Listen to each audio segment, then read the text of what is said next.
Olá!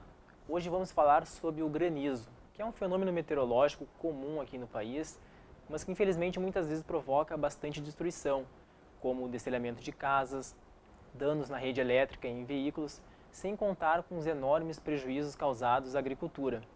O granizo geralmente está associado com nuvens de tempestades, e apesar do seu desenvolvimento ser um processo contínuo, a gente pode classificar esse tipo de nuvem em três estágios.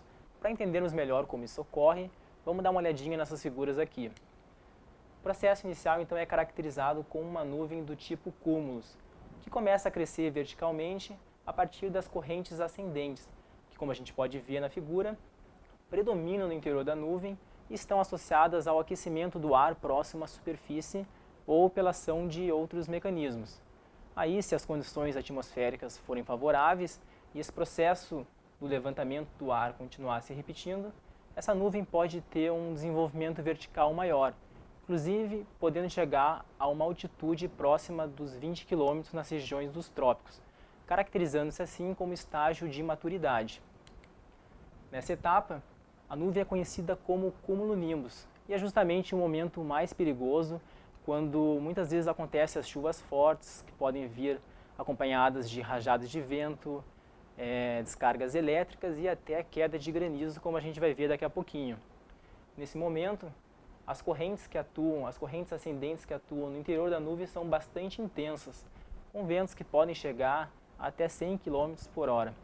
Por outro lado, a entrada de ar relativamente frio e seco para dentro da nuvem, e portanto mais pesado, auxilia no movimento descendente, que quando atinge a superfície se espalham horizontalmente, provocando fortes rajadas de vento.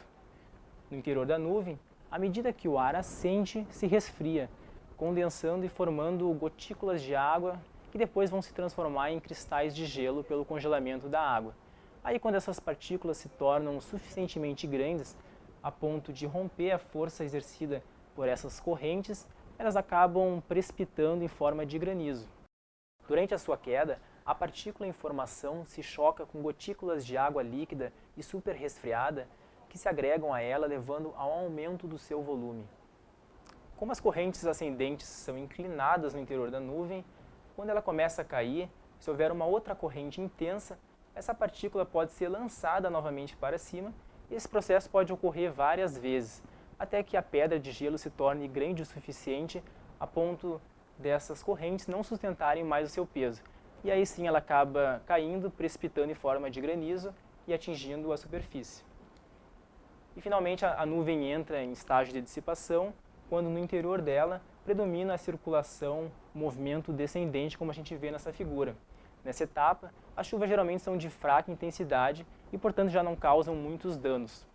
Bom, essas foram as etapas de formação de uma nuvem de tempestade, e o intervalo de tempo entre a sua formação e dissipação geralmente pode levar menos de 1 hora, ou seja, são sistemas que se desenvolvem muito rápido, mas que muitas vezes provocam fortes impactos na população.